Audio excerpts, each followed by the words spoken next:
कुरुंदवाड येथील ॲडव्होकेट ममतेश आवळे यांना सूर्यपुत्र यशवंत उर्फ भैयासाहेब आंबेडकर पुरस्कार जाहीर करण्यात आला।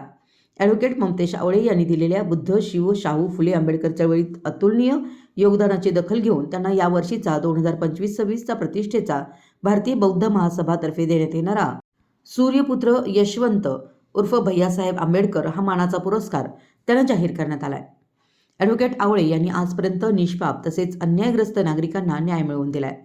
तसेच ॲडव्होकेट आवळे यांनी वक्ते म्हणून शिव, फुले, शाहू, आंबेडकर, बसवेश्वर यासह विविध विषयांवर 2000 पेक्षा जास्त व्याख्यानं महाराष्ट्र तसेच कर्नाटक या राज्यात दिली आहेत।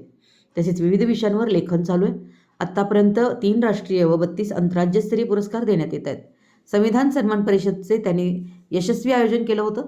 तसेच त्याचे ते निमंत्रक आहेत। या सर्व गोष्टींची दखल घेऊन भारतीय बौद्ध महासभेचे अध्यक्ष राजेंद्र भोसले, संतोष भुयेकर, सरचिटणीस सतीश मानगावकर, कोषाध्यक्ष सुरेश सिद्धार्थ, ऑडिटर तालुका अध्यक्ष बबन कांबळे, नितीन शिंगे, समता सैनिक दल सचिव यांनी पत्रकार परिषदेत ही माहिती दिली।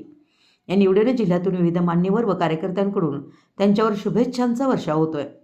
सदरचा पुरस्कार कोल्हापूर येथे शाहू स्मारक येथे 3 जानेवारी 2026 रोजी सकाळी 11 वाजता संपन्न होणार आहे। तर या कार्यक्रमास आंबेडकर चळवळीतील पदाधिकारी, बहुसंख्य कार्यकर्ते यांनी उपस्थित राहावं असं आवाहन करण्यात आलं आहे। मराठी एस न्यूजसाठी कुरुंदवाडहून संदीप अडसूळ।